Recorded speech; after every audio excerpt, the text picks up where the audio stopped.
आदाब नाजरीन, आप देख रहे हैं INN न्यूज़। मैं हूं शौकत अली सूफी। सबसे पहले पेश हैं आज की सुर्खियां। सुप्रीम कोर्ट ने खारिज की निर्भया के कातिलों की अर्जी, 22 जनवरी को दी जाएगी फांसी। बर्फानी तोदे और बर्फबारी की वजह से 5 फौजी और 5 आम शहरी कश्मीर में हलाक। NRC के खिलाफ सुप्रीम कोर्ट पहुंची हुकूमत केरला। 300 मुंतखब पुलिस कांस्टेबल उम्मीदवारों का मुजरिमाना रिकॉर्ड। वरंगल की मकतूला राती के माँ बाप ने फास्ट ट्रैक कोर्ट में मुकदमा चलाने की मांग की। झारखंड के जमशेदपुर में सर्दी और धूप से आजिज मां ने अपने शीरखार बेटे को सिर्फ 2000 रुपये में फरोख्त कर दिया। अब खबरें तफसील से। दिल्ली के निर्भया इज्तिमाई अबरूरिज़ी मामले में पटियाला हाउस कोर्ट ने फांसी की सज़ा जारी होने के बाद 2 मुजरिमीन विनय और मुकेश की तरफ से डाली गई क्यूरेटिव पिटीशन सुप्रीम कोर्ट ने आज खारिज कर दी। फांसी की तारीख तय होने के बाद मुजरिम विनय शर्मा और मुकेश ने क्यूरेटिव पिटीशन दायर की थी। क्यूरेटिव पिटीशन पर समाअत खुली अदालत में ना होकर जजों के चैम्बर में दोपहर 1:45 बजे हुई, जिसमें किसी भी फरीक के वकील को मौजूद होने और बहस करने की इजाज़त नहीं होती है। Justice NV Ramana, Arun Mishra, RF Nariman, R Bhanumathi और अशोक भूषण की बेंच ने इस मामले पर समाअत की। ऐसे में निर्भया के मुजरिमीन को 22 जनवरी को फांसी दिए जाने का रास्ता साफ हो गया है। हालांकि अभी इनके पास सदर जमहूरिया के पास रहम की दरख्वास्त भेजने का मुतबादिल बाकी है। निर्भया के मुजरिम विनय शर्मा के वकील AP सिंह ने दिल्ली की पटियाला हाउस कोर्ट में 9 जनवरी और 10 जनवरी को मुकेश सिंह के वकील वरिंद्र कुमार ने क्यूरेटिव पिटीशन दायर की थी। पिटीशन में दोनों मुजरिमीन की फांसी की सज़ा को उम्र कैद में तब्दील करने का मुतालबा किया गया था। विनय शर्मा ने कहा कि सुप्रीम कोर्ट समेत सभी अदालतों ने मीडिया और लीडरों के दबाव में आकर उन्हें कसूरवार ठहराया है। गरीब होने के सबब उसे मौत की सज़ा सुनाई गई है। विनय शर्मा ने दिल्ली दी के जैसिका लाल कत्ल मामले में मुजरिम मनु शर्मा ने इंतहाई दर्दनाक कत्ल किया था, लेकिन उसे सिर्फ उम्र कैद की सज़ा दी गई है।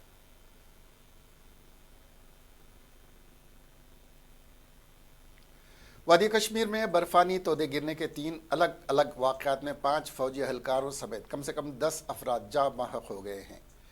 बर्फानी तोदे गिरने के ये वाक़यात वस्ती कश्मीर के ज़िले गांदरबल के सोनामार्ग और शुमाली ज़िले कपवारा के मजहल और नोगा सेक्टरों में पेश आए हैं। बता दें कि वादी कश्मीर के बालाई इलाक़ों में इतवार और पीर को शदीद बर्फबारी हुई, जिसके नतीजे में इन इलाक़ों में मुतादिद जगहों पर बर्फानी तोदे गिरे।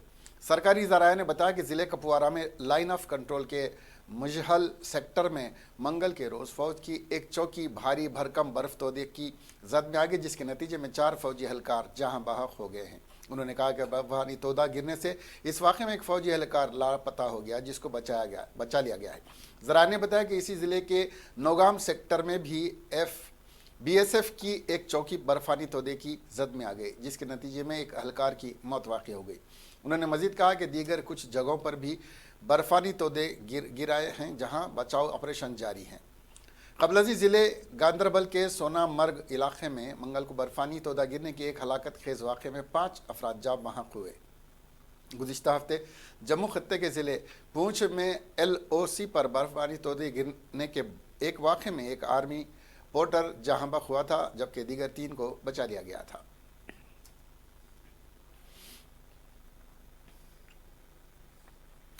केरला असम्बली में शहरी तरमीमी कानून की गैर आइनी करार देने की करारदाद मंजूर करने के बाद अब केरला इस कानून के खिलाफ सुप्रीम कोर्ट से रुजू होने वाली पहली रियासत बन गई है। केरला असम्बली में गुज़िश्ता साल दिसंबर में शहरी तरमीमी एक्ट के खिलाफ एक करारदाद मंजूर किया गया था। याद रहे कि शहरी तरमीमी कानून की मंजूरी के बाद पूरे मुल्क में एहतजाजी मुजाहरे हो रहे हैं। केरला असम्बली में वज़ीर आला पिनराई विजयन ने शहरियत तरमीमी कानून के खिलाफ करारदाद पेश की थी, जिसके बाद असम्बली में उसे इत्तेफाक राय से मंजूर कर लिया गया था। इस मौके पर खिताब करते हुए वज़ीर आला पिनराई विजयन ने कहा कि मरकज़ की BJP हुकूमत मुल्क को मजहब के नाम पर तकसीम करने की कोशिश कर रही है। उन्होंने कहा कि मैं वाज़ेह करना चाहता हूँ कि केरला में कोई हिरासती मरकज़ कायम नहीं होंगे। केरला के सेकुलरिज़म यूनानियों, रोमियों, अरबों की एक लंबी तारीख़ है। हर एक हमारी सरजमीन पर पहुँचा। ईसाई और मुसलमान शुरू ही में केरला पहुँच गए। हमारी रिवायत जामे है, हमारी असम्बली को इस रिवायत को ज़िंदा रखने की ज़रूरत है। CAA के निफाज को मसावात के बुनियादी हक़ के खिलाफ वर्जी करार देते हुए केरला के वज़ीर आला ने कहा था कि पार्लियामेंट के दोनों ऐवानों से मंजूर की जाने वाली CAA 2019 ने मुख्तलिफ बरादरियों में तशवीश पैदा कर दी है।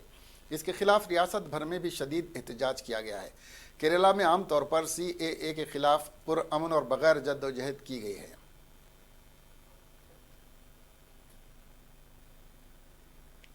तेलंगाना पुलिस रिक्रूटमेंट बोर्ड ने कहा है कि चंद पुलिस कांस्टेबल जिन्हें हालिया वक्फे में पुलिस सर्विस के लिए चुन लिया गया था, मुजरिमाना रिकॉर्ड रखते हैं। तमाम आजमाइशी टेस्ट के बाद उम्मीदवारों को पुलिस कांस्टेबल ट्रेनिंग के लिए मुंतखब कर लिया गया था। बोर्ड ने 300 उम्मीदवारों की निशानदेही की है जिनका मुजरिमाना रिकॉर्ड है। इसमें 100 ऐसे उम्मीदवार हैं जिन्होंने अपने मुजरिमाना रिकॉर्ड को छुपाने की कोशिश की है। पुलिस अहदेदारों ने जदीद टेक्नोलॉजी का इस्तेमाल करते हुए इन मुजरिमाना रिकॉर्ड रखने वाले उम्मीदवारों की शनाख्त की है। ताज्जुब की बात यह है कि इसमें से बास पॉक्सो और कत्ल के मामलों में मुलविस हैं। अहदेदारों ने इन मामलों की जांच के लिए एक तहकीकाती कमेटी तरतीब दी है। इसके बाद ही मुख्तलिफ मुंतखब उम्मीदवारों की ट्रेनिंग का आगाज़ अमल में आएगा।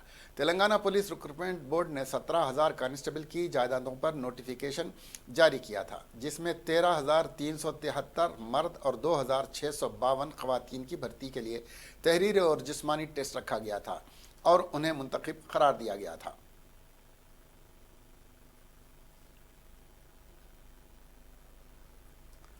कई समाजी तंजीमों ने रियासती हुकूमत से मांग की है कि मंगेला हराती कत्ल मामले में, जिसे उसके एक दोस्त ने कत्ल कर दिया था, फास्ट ट्रैक कोर्ट अदालत का क़याम अमल में लाए। हराती के माँ बाप ने भी इस एक रोज़ा हड़ताल में हिस्सा लिया जिसका MRPS वरंगल ज़िले में इनेकाद अमल में आया था। एहतजाजी कह रहे थे कि रियासती हुकूमत ने इस कत्ल मामले में तेज़ी लाने जैसे कोई कदम नहीं उठाया है। उन्होंने इल्ज़ाम लगाया कि इस मामले में बज़ाहिर ऐसा लगता है कि हुकूमत BC, ST और SC के लिए मुतासिबाना रवैया अख्तियार किए हुए है। वहाँ रखे गए पोस्टर्स के ज़रिए भी ये इल्ज़ाम लगाया कि सियासी जमातों की जानिब से भी मुनासिब हिमायत और तायद नहीं मिल रही है। हराती को कत्ल हुए 3 दिन गुजर गए हैं। एहतजाजियों ने कहा कि अगर हुकूमत फास्ट ट्रैक कोर्ट नहीं बनाती है तो हुकूमत के खिलाफ एहतजाज मुनज़्ज़म किया जाएगा। इसके साथ ही हराती के वालिदैन को भी तहफ़्फ़ुज़ फराहम करने की मांग की गई है। हराती के कातिल मोहम्मद शाहिद को सज़ा देने का मुतालबा भी किया गया है।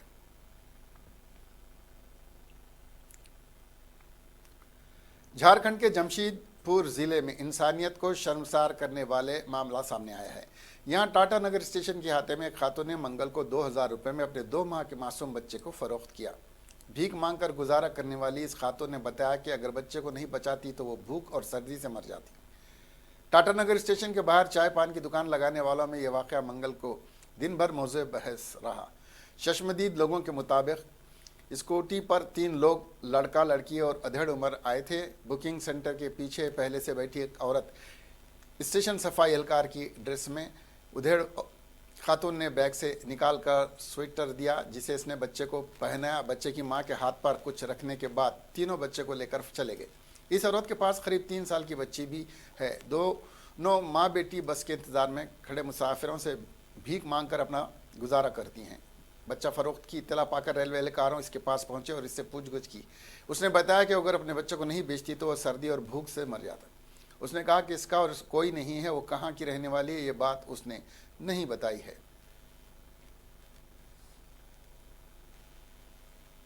मरकज़ी जल शक्ति के वजीर गजेंद्र सिंह शेखावत ने कहा है कि पानी मुल्क ही नहीं बल्कि दुनिया के लिए बड़ा चैलेंज है, लिहाजा इससे निमटने के लिए सबको अवामी तहरीक छेड़नी होगी।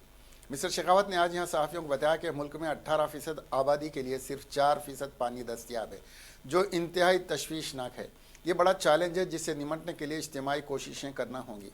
इसके लिए बड़ी अवामी तहरीक हो तब ही हम इसका सामना कर पाएंगे। उन्होंने कहा कि साबिक़ वज़ीर आज़म अटल बिहारी वाजपेयी के नदी जोड़ने के कसीरुल मक़ासिद प्रोजेक्ट के तहत हमने ऐसे 31 लिंक की निशानदेही की है और इनमें से 5 की तफसीली प्रोजेक्ट तफसील बनकर तैयार हो चुकी है। उन्होंने पानी के तहफ़्फ़ुज़ के लिए रिहायशी हुकूमतों से भी अपील की है कि वो इस सिमत में मुस्बित पहल करें। उन्होंने CAA और NRC की मुखालिफत कर रहे लोगों को आड़े हाथों लेते हुए कहा कि वो लोग तसव्वुराती खौफ बताकर मज़हब की बुनियाद पर मुल्क को बांटने का बड़ा जुर्म और महापाप कर रहे हैं। बढ़ती महंगाई के सवाल पर उन्होंने कहा कि ऐसा ग्लोबलाइजेशन के सबब हो रहा है, फिर भी मोदी हुकूमत महंगाई को रोकने में कामयाब रही है। राजस्थान में बजरी और नशा माफिया को सियासी तहफ़्फ़ुज़ हासिल होने के मामले पर उन्होंने कहा कि रियासत में संगीन जराइम के साथ ख़वातीन के खिलाफ जराइम में बहुत ज़्यादा इजाफा हुआ है, जो रियासती हुकूमत की नाकामी के सबब है। इससे पहले मिस्टर शेखावत ने यहाँ दहशत गर्दी के मौजू पर मुनक़्क़िद एक कॉन्फ्रेंस को भी खिताब किया। उन्होंने श्री सांवलिया जी और कालका माँ के दर्शन किए। इस दौरान उनके साथ MP चंद्र प्रकाश जोशी भी मौजूद थे। भारतीय जनता पार्टी के कौमी एग्जीक्यूटिव रुकन इंद्रसेन रेड्डी ने भैंसा फसाद पर कहा कि इतने बड़ा वाक़या हुआ लेकिन वज़ीर दाखिला और DGP की जानिब से कोई बयान नहीं आया है। रियासत में TRS की हुकूमत पूरी तरह नाकाम हो चुकी है। इतना बड़ा हंगामा हुआ लेकिन हुकूमत कोई कार्रवाई नहीं कर रही है। असदुद्दीन अवैसी कहेंगे तो ही कोई कार्रवाई होगी। इंद्रसेन रेड्डी ने कहा कि BJP भैंसा मामले में अदालती तहक़ीक़ात करवाने की मांग कर रही है। उन्होंने कहा कि बल्दी इंतखाबात में TRS को वोट देकर जिताया गया तो MIM इससे ज़्यादा ताकतवर हो जाएगी। भैंसा में TRS MIM दोनों मिलके MIM के नाम से उधर BJP कार्यकर्ताओं को विड्रॉ कराने के लिए कोशिश कर रहे। अगर नहीं सुने तो उनके घरों को ऊपर जाना, उनको धमकी देना, उनके प्रॉपर्टीज़ को फायर जलाना, उनके प्रॉपर्टीज़ स्कूटर्स ऐसे प्रॉपर्टीज़ को जलाना, ये बहुत ऑकवर्ड सिचुएशन में चल रहा है। 48 आवर्स होने के बाद भी उधर एक्शन नहीं करे हैं। संडे को रात में 10 बजे शुरू हुआ तो कल शाम तक घर चलाना वो चलते ही रहा है। कर्फ्यू रखे हैं। अभी उधर इंटरनेट बंद करे, मोबाइल फ़ोन्स का इस्तेमाल नहीं हो रहा है। हमारे को इन्फॉर्मेशन देने के लिए उधर के वर्कर महाराष्ट्र बॉर्डर को जाके उधर से फ़ोन करना पड़ा है। तो ये सिचुएशन उधर है। इसमें 48 आवर्स पूरा हो रहे, 2 दिन पूरा हो रहे, फिर भी अभी तक CM का एक स्टेटमेंट भी नहीं आया। कम से कम होम मिनिस्टर का स्टेटमेंट नहीं आया, DGP का स्टेटमेंट नहीं आया। अब ये उधर के पुलिस भी वैसे ही एक्शन कर रहे जैसा KCR उनके अंडर में जो KCR इंस्ट्रक्शन दे रहा उसके हिसाब से उधर चल रहा। ये हमारा भावना है, क्योंकि हमारे प्रॉपर्टीज़, हमारे वर्करों का प्रॉपर्टी जला दिए, फिर भी हमारे वर्करों को ही ये फिर अरेस्ट करे हैं। ये इतना बुरी हालत पहले कभी नहीं है। तो अभी ये TRS MIM पार्टी दोनों मिलके ये काम करा रहे। TRS को वोट दिया तो MIM स्ट्रेंथन होगा। MIM स्ट्रेंथन होने से ये देश के इंटीग्रिटी को ये धोखा होगा। ये तेलुगु में कुछ बोलते हैं, ये हमारा ये है।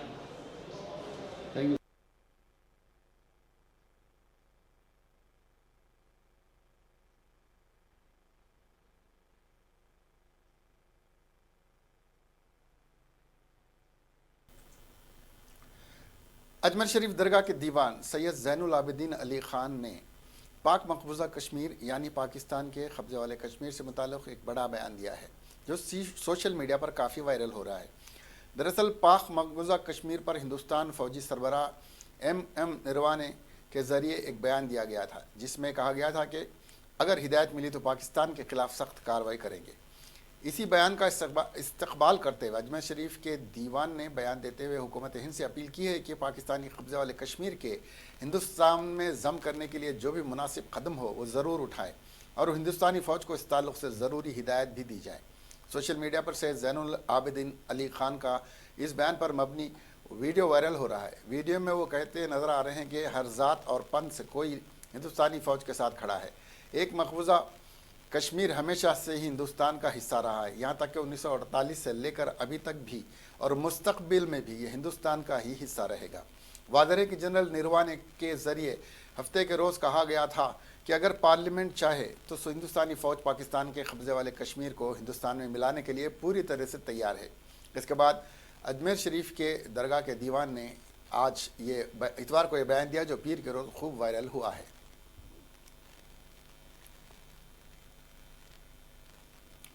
अमीर हल्क़े जमात इस्लामी हिंद तेलंगाना मोहम्मद हामिद अली ख़ान ने भैंसा में पेश आए वाक़यात को अफसोसनाक करार देते हुए शदीद अल्फाज में इनकी मजम्मत की और उसे हुकूमत और पुलिस की नाकामी करार दिया। उन्होंने कहा कि अगर पुलिस वाले बर वक्त कार्रवाई करते तो हालात पर काबू पाया जा सकता था। उन्होंने कहा कि यह शरपसंदों की मनसूबाबंद साजिश मालूम होती है जिसके ज़रिए वो पुरअमन फ़िज़ा को मुकद्दर करना चाहते हैं।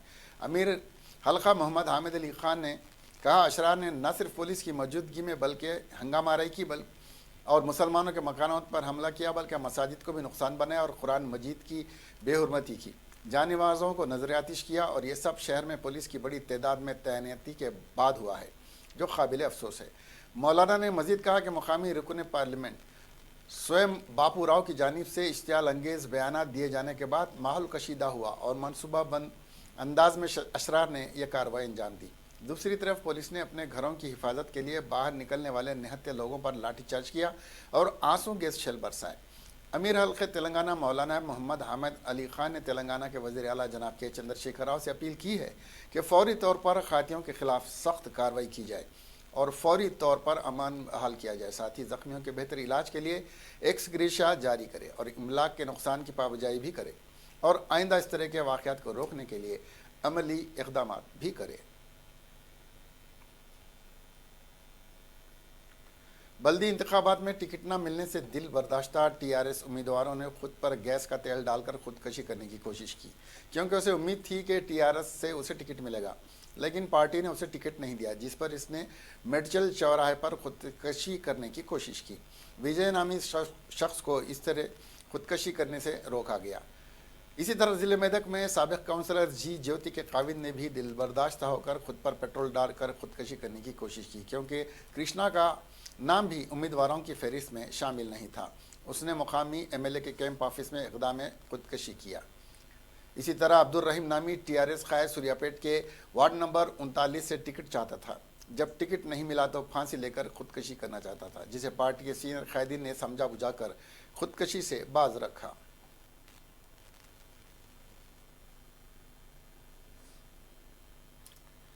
बीजेपी रुकन असम्बली राजा सिंह को भैंसा रवाना होने की कोशिश को नाकाम बनाते हुए पुलिस ने घर पर नज़रबंद कर दिया। राजा सिंह ने इल्ज़ाम लगाया कि भैंसा में मनसूबाबंद तरीके से हिंदुओं को निशाना बनाया गया और उनकी इमलाक को तबाह किया गया।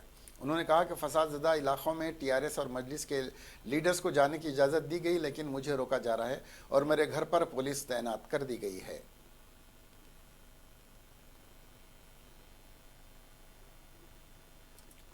मुल्क भर में CAA और NRC के खिलाफ चल रहे मुजाहरों और तनाज़ात के दरमियान अब राष्ट्रीय स्वयंसेवक संघ ने मुसलमानों को समझाने का बेड़ा उठाया है। RSS ने न सिर्फ CAA के हवाले से हुकूमत की हिमायत की है बल्कि वो इस मामले पर बुरी तरह से घिर चुकी है। हुकूमत की मुश्किलात को भी कम करने के लिए कमर बस्ता हो चुकी है। इसके लिए संघ ने अपने मुस्लिम राष्ट्रीय मंच नामी ज़ैली तंजीम को खुसूसी जिम्मेदारी सौंपी है। खबर रसां एजेंसी IANS ने ज़राए के हवाले से खबर दी है कि मुस्लिम राष्ट्रीय मंच मुल्क के उलमाए दीन को साधने की कोशिश में है। इस ज़मन में 16 जनवरी को दिल्ली के कॉन्स्टिट्यूशन क्लब में उलमा का एक इजलास तलब किया गया है। मुस्लिम राष्ट्रीय मंच का दावा है कि इजलास के लिए मुल्क भर से 200 से ज़ायद उलमा और मजहबी रहनुमाओं को मदऊ किया गया है। मुस्लिम राष्ट्रीय मंच के अहदेदारों के मुताबिक कॉन्फ्रेंस में शहरियत तरमीमी कानून और इससे पैदा होने वाले परेशानियों पर तबादले ख्याल किया जाएगा। मंच के अहदेदारों ने यह भी कहा कि इस मसले पर मुसलमानों में बढ़ती हुई नाराज़गी और गलत फहमी से मुतालिक सवालात पर भी तबादले ख्याल किया जाएगा।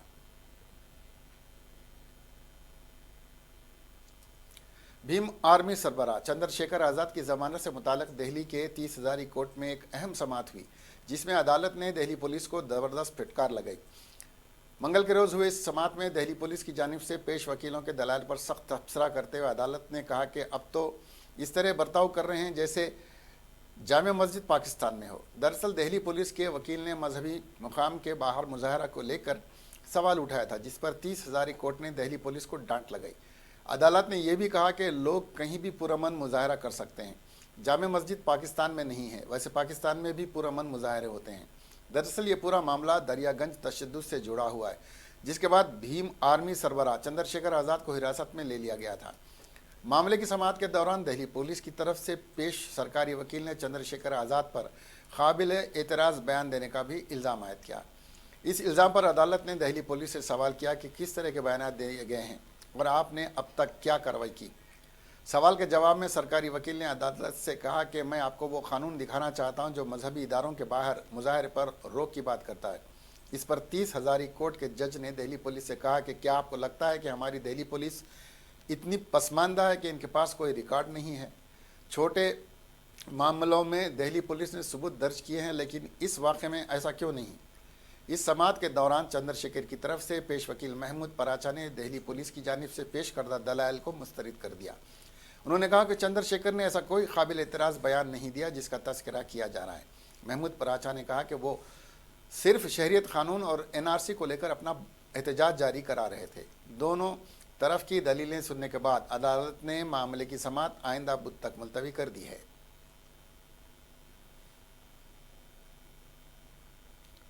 बीजेपी की रियासती सदर दिलीप घोष को NRC और CAA के मुजाहरों के दौरान यूपी और आसाम में तशद्दुद से मुतालिक इश्तियाल अंगेज़ बयानात की वजह से बरतरफ किया गया है। इतवार के रोज़ मगरबी बंगाल के नादिया में राना घाट में जलसे से खिताब के दौरान घोष ने इस वक्त एक तपिश पैदा कर दी थी जब उन्होंने कहा था कि यूपी, कर्नाटक और आसाम जैसे बीजेपी ज़ेर क़ियादत रियासतों में पुलिस ने लोगों को कुत्तों की तरह गोली मार दी। उन्होंने कहा कि आप यहाँ आएँ, हमारा खाना खाएँ, यहीं रहें और अवामी इमलाक को तोड़ दें। क्या ये आपकी ज़मींदारी है? हम आपको लाठियों से मारेंगे, गोली मारेंगे और आपको जेल में डाल देंगे। मगरबी बंगाल की वज़ीर आला ममता बनर्जी ने घोष के बयान पर बरहमी का इजहार किया। अपनी मुतनाज़ा तबसरे पर रद्दअमल ज़ाहिर करते हुए तृणमूल कांग्रेस के सुप्रीमो ने कहा कि ये शर्मनाक है। आप ये कैसे कह सकते हैं? यहाँ तक कि इसका नाम लेना भी शर्म की बात है। आप फायरिंग को भी फ़रोग़ दे रहे हैं। बंगाल यूपी नहीं है, ये फायरिंग नहीं होगी। मगरबी बंगाल से बीजेपी के रुकन पार्लियामेंट बाबू सुप्रियो अपनी भी पार्टी के मरकज़ी वज़ीर के तबसरों पर शदीद तनक़ीद का निशाना बने। बतौर पार्टी बीजेपी का दिलीप घोष की बात से कोई लेना देना नहीं है। उन्होंने ट्विटर पर कहा कि यूपी, आसाम में बीजेपी की हुकूमत ने कभी भी लोगों को किसी भी वजह से गोली मारने का सहारा नहीं लिया, ये उनकी खाम ख्याली है।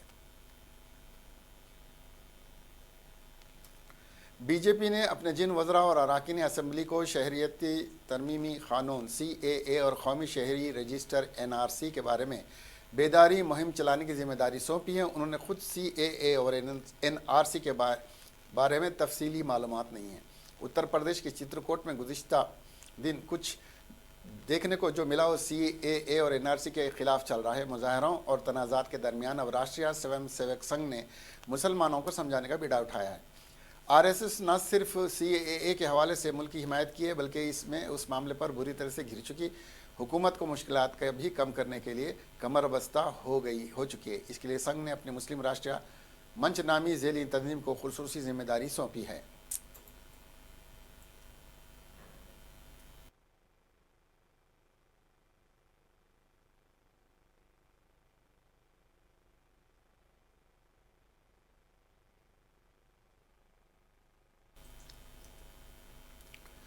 भोपाल के रुकन पार्लियामेंट साध्वी प्रज्ञा सिंह ठाकुर के हंगामे पर लिखा हुआ मशकूक ख़त उर्दू और इसके साथ 2 पाउचों में सफ़ेद पाउडर की पहुंच से सनसनी फैल गई है। ये ख़त उर्दू ज़बान में लिखा गया है और इस पर भेजने वाले का नाम, पता पुणे का बताया गया है। पाउडर के छूने से खारिश होने की बात सामने आई है। रुकन पार्लियामेंट की इत्तला पर पुलिस और FSL की टीम देर रात बंगले पर पहुंची और इस मामले की तफ्तीश शुरू कर दी। भोपाल से बीजेपी के रुकन पार्लियामेंट साध्वी प्रज्ञा सिंह ठाकुर के बंगले मुश्तबा ख़त मौसूल हुआ है। रुकन पार्लियामेंट ने पुलिस को बताया कि ख़त के मौजूद सफ़ेद पाउडर को छूने के साथ ही उनके हाथों में खारिश शुरू हो गई है, जिसके बाद उन्होंने पुलिस से मदद तलब की। पुलिस और FSL की टीम मौके पर पहुंची और ख़त और पाउडर अपने कब्जे में ले लिया। मामले की जाँच की जा रही है। रुकन पार्लियामेंट साध्वी प्रज्ञा ठाकुर ने न्यूज़ 18 को बताया कि इनके खिलाफ साजिश की जा रही है और उनकी जान को खतरा है। बीजेपी के रुकन पार्लियामेंट ने कहा कि ख़त में मेरी तस्वीर के आगे एक क्रॉस मार्क है। साध्वी प्रज्ञा ठाकुर ने इल्ज़ाम लगाया कि उन्हें पहले भी ख़त की धमकी देते हुए एक ख़त मौसूल हुआ था, जिसकी मुतादिद बार पुलिस से शिकायत की गई थी, लेकिन कोई कार्रवाई नहीं की जाती है। प्रज्ञा सिंह ने बताया कि उर्दू में लिखे गए खत के साथ दीगर कागजात भी मौजूद थे, जिनसे 2 पाउच मौजूद थे और पाउच में मौजूद पाउडर को छूने से खारिश की शिकायत हो रही है। प्रज्ञा ठाकुर ने कहा कि मुल्क में कौम के मफाद में काम करने वालों को निशाना बनाया जा रहा है।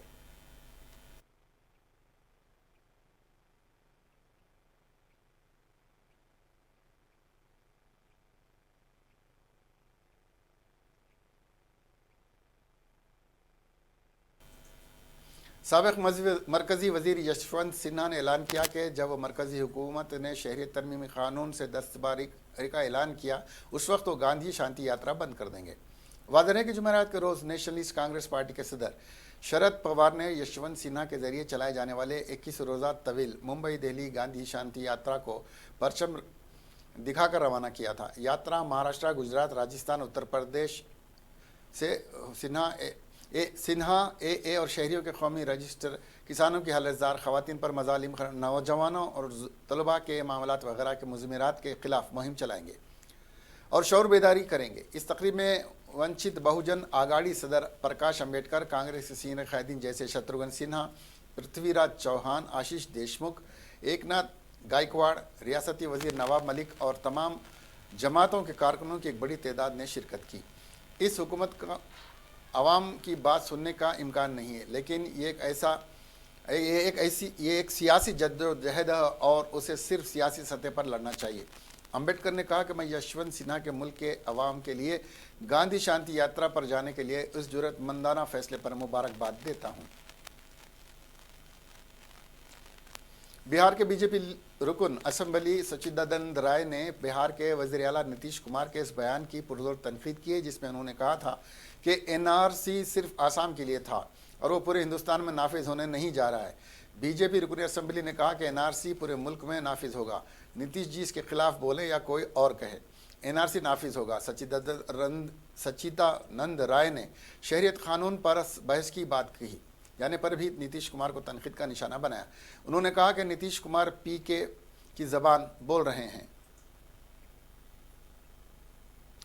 कांग्रेस पार्टी की जनरल सेक्रेटरी प्रियंका गांधी वड्रा ने आज मरकज़ में नरेंद्र मोदी हुकूमत पर खोरदा अफरात ज़र की शरह को बढ़ाते हुए 5.5 साल की बुलंद तरीन सतह पर यानी 7.35% तक पहुँचाते हुए कहा कि बीजेपी ने अपनी जेब से रकम चोरी करके गरीबों के पेट पर लात मार दी है।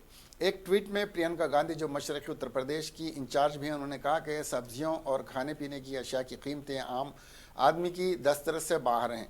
जब सब्जियों, खुर्दनी तेल, दालों और गंदम के आटे की कीमत महंगी हो जाएंगी तो गरीब क्या खाएगा?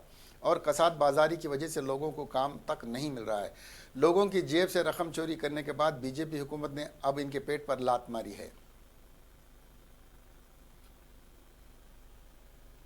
फिल्म इंडस्ट्री के मशहूर अदाकार राज कपूर की बड़ी बेटी और सुपरस्टार अमिताभ बच्चन की समधन रितु नंदा का आज दिल्ली में इंतकाल हो गया। उनकी उम्र 71 बरस थी। रितु नंदा अदाकार ऋषि कपूर, रणधीर कपूर और राजीव कपूर की बहन थी। रणधीर कपूर ने अपनी बहन की मौत की तस्दीक कर दी है। उन्होंने मीडिया को बताया कि रितु नंदा का आज सुबह इंतकाल हो गया और कैंसर के मर्ज में मुब्तला थी। हम दिल्ली में हैं, इनकी आखिरी रस्मात आज ही अदा कर दी गई। मोहतरमा नंदा की पैदाइश 1948 में हुई थी और वो मशहूर सनतकार रंजन नंदा की अहलिया थी।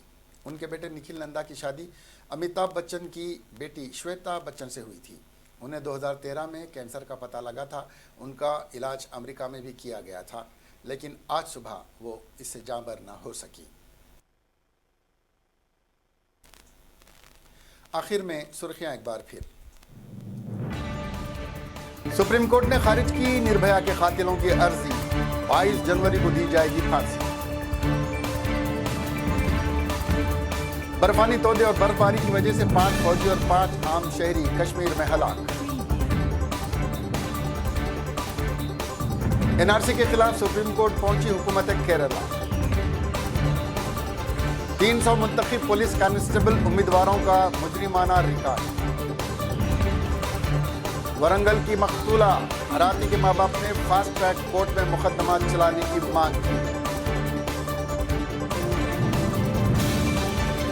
झारखंड के जमशेदपुर में सर्दी और धूप से आजिज मां ने अपने शीरखार बेटे को सिर्फ 2000 रुपये में फरोख्त कर दिया। अब हमें दीजिए इजाजत। देखते रहिए INN चैनल। खुदा हाफिज।